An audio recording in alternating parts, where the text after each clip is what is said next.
Here's a simple, easy dish. This is a way to make Brussels sprouts. Now, I have an entire Brussels sprout recipe cookbook. If you're interested in it, if you send me your email, I'll send it to you. However, this particular way is not in it. And once I had this, I never have ever made it any other way. Just because these are so good. They're so simple, so good, even children eat them. And I've bet several of my friends to try this, and their kids ate it. So I want to show you how to make this. It's so simple. These are Brussels sprouts, and I cut them.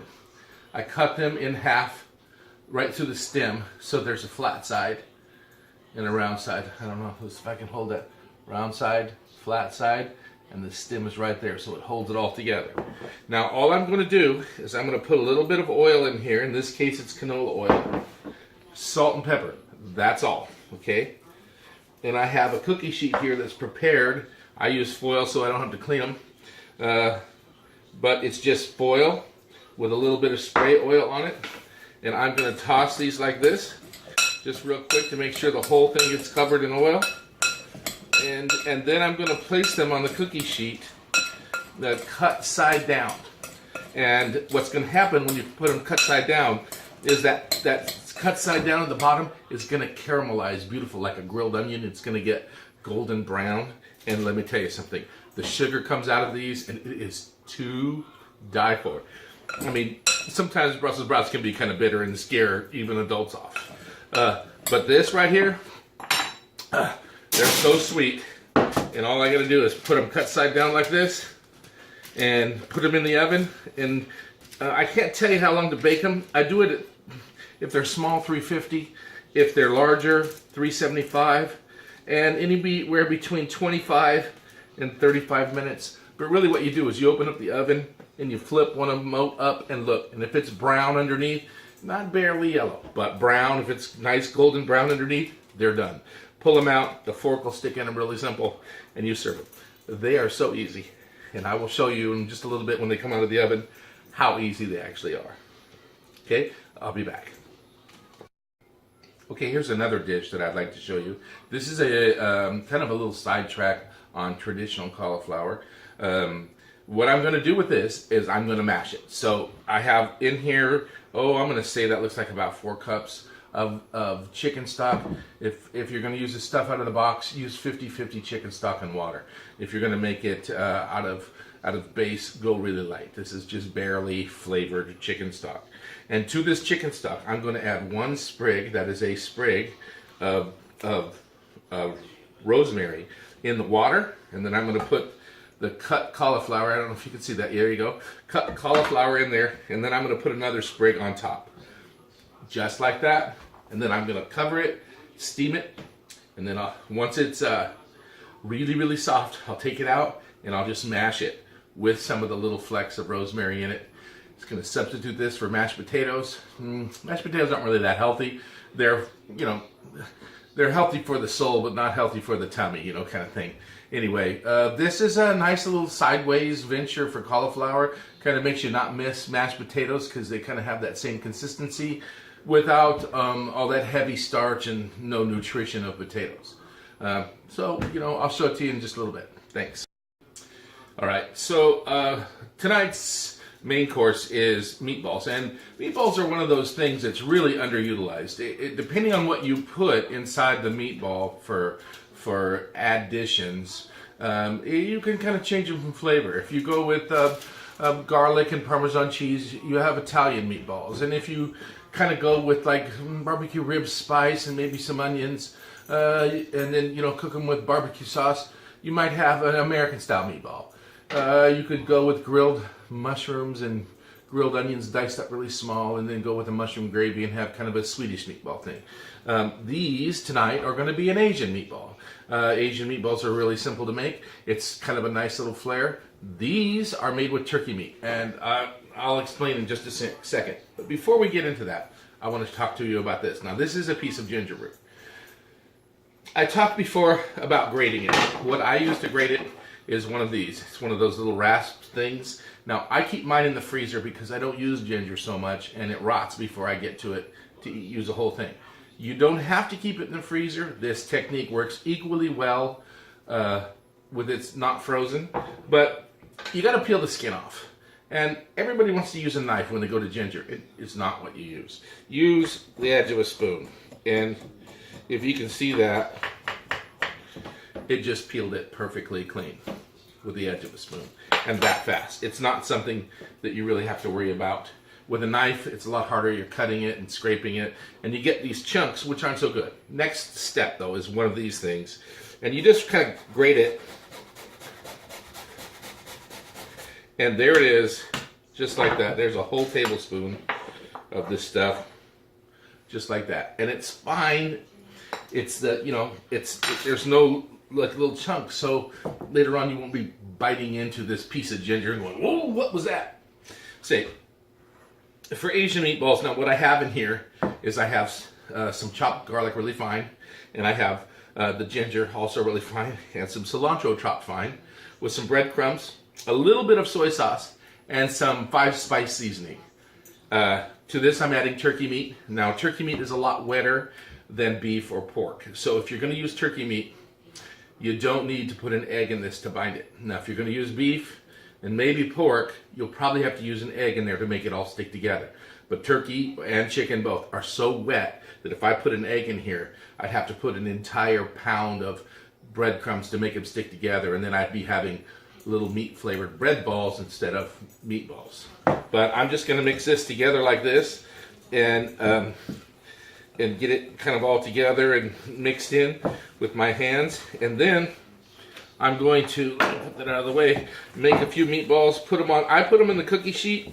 This is with foil and a little spray oil so they don't stick. And then that way, you know, there's not a whole lot of fat in this, but that way I can just bake them, and then I'll make a little sauce and put them on top. That's ping pong ball size. This should make, I don't know, 30, 35 meatballs, ping pong ball size. And I'll just buzz through these real quick. You can see it on high speed, okay?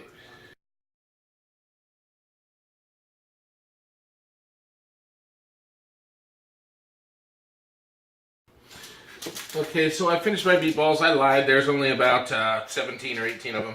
Anyway, I'm going to put these in the oven, 350 for about half an hour or so, maybe a little bit more. These things are going to come out really tender.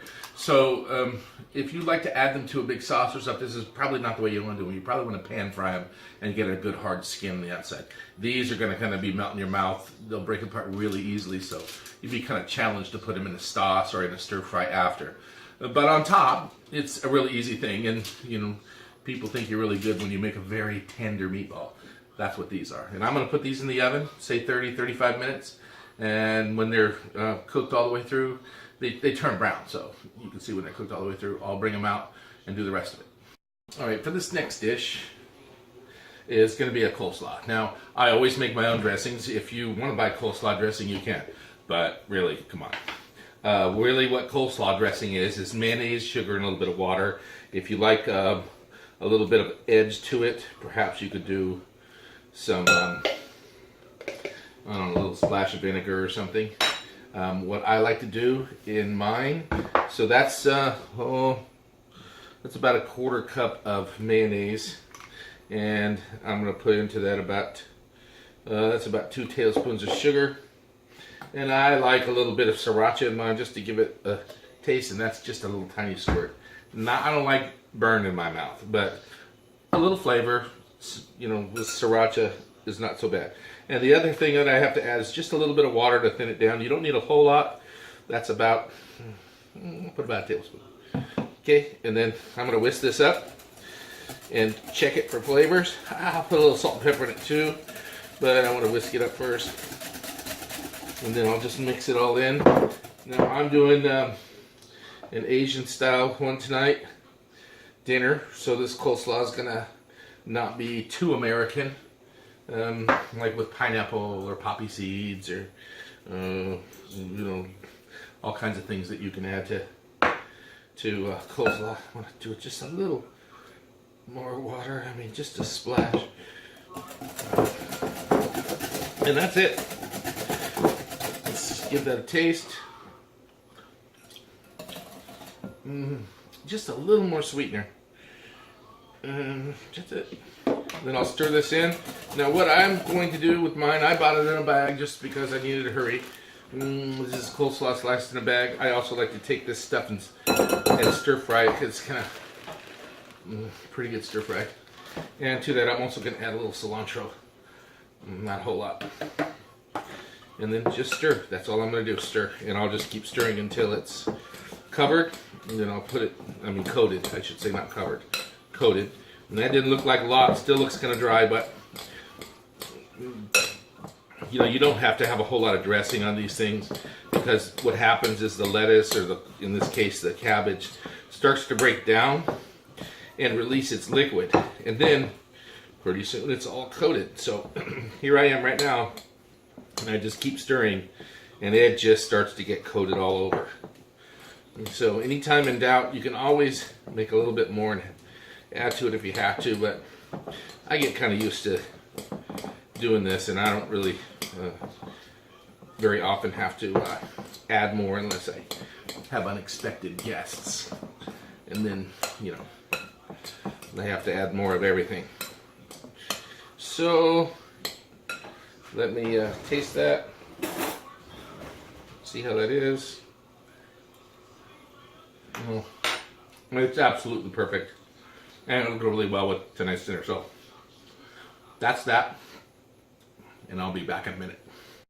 All right, now what I'm about to do is make a sauce for my Asian meatballs. Now you can, if you got a bottle of teriyaki sauce that you like, or maybe a sweet soy, something you might buy at an Asian market, or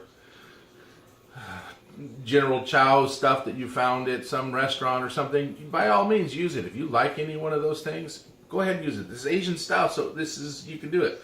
I'm going to make a peanut butter sauce. And you can watch me make this peanut butter sauce. There's a lot of ways to make a peanut butter sauce, but this is just one of them, okay? So I'm going to start with a little bit of peanut butter here. That's going to be about 1/3 of a cup, maybe even a half. Let's call that a half a cup, okay? Because, this stuff tends to go fast.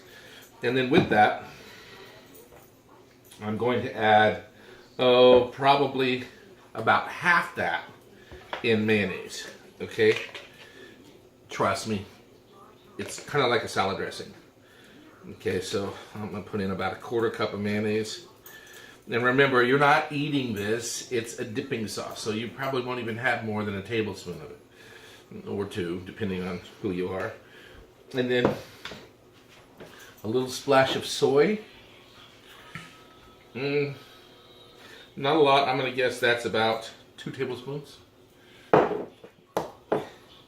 And I like a little zing in mine, so I'm going to put just a little squirt of sriracha.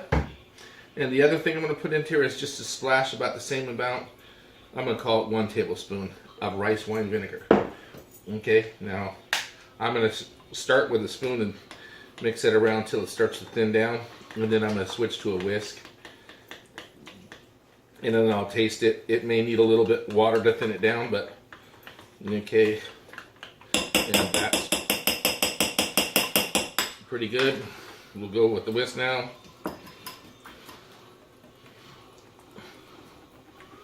And yes, I was right, it needs a little water, so a little water it will have. And then this will be a pretty good dipping sauce. The reason that I use mayonnaise, and I'll tell you why, is I've made some traditional peanut sauces and whatnot, but one of the things that I really like to do is to use this as a salad dressing as well. So with a little bit of rice wine vinegar and the mayonnaise, it gives it a fat and an acid, and it really works out to be a really pretty good salad dressing as well. It needs more water. It really has incorporated that. And then, you can keep it in the fridge for a little while. See if you like it, and if you don't, and let's try it now. And let's taste that.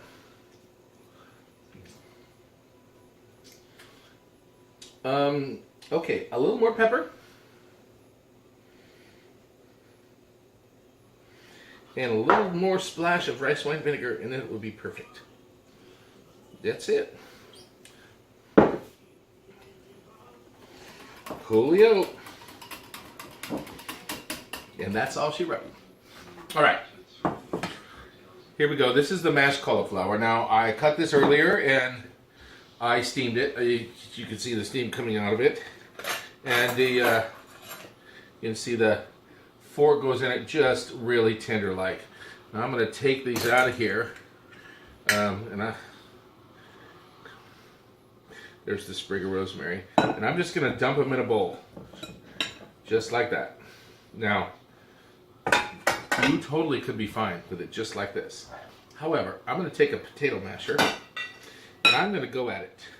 And I'm going to mash these and see if I can't get a better consistency here. Now, depending on how much you cook these, they may need a little bit of milk and a little bit of butter, but not a lot. And you know, I'm going to put the herbies in there, you know, the ones that I steamed in it as well. And boy, that just overflowed abundantly. And here's my, this looks like 2 pats of butter. I'm going to go ahead and put that in there. Oops, put that in there as well. And I'm just going to mash it. And it looks like, wow, I probably should have chose something a little more square, like the bottom of a pan or something to do this in. But that looks pretty close to the right consistency. Anyway, I think I'm going to doctor this just a little bit, and then I'll come back with you and see if I can't get it a little creamier. I'm really not liking this bowl. But anyway, I'll be back. I finished mashing this cauliflower, and if you look at that, that looks, I mean, almost exactly like mashed potatoes. It's a little bit different consistency, but not a lot. Has a wonderful flavor. It's kind of a great alternative. Now, kid-friendly Brussels sprouts. I want to show you these. If you can see those. Now I'm going to turn one over here. Let's see. See, woo, it's just too hot. Let me. There we go. You can see that. They're caramelized on the bottom. These boogers are unbelievable, and I tell you what, there will be no leftovers. It's just a joke. Okay, it's never going to happen. Here are the meatballs that we made, and they're nice. They're got a little kind of crust on them, not a whole lot. I will show you this in just a second here. I don't know if I can pick one of these up, but I mean, it's just so tender, it'll break apart like that easy. Woo, it's hot. Okay, so I'm going to put 4 of those on a plate. That, some fake mashed potatoes, if you call it that. Fake mashed potatoes. And lastly, some coleslaw.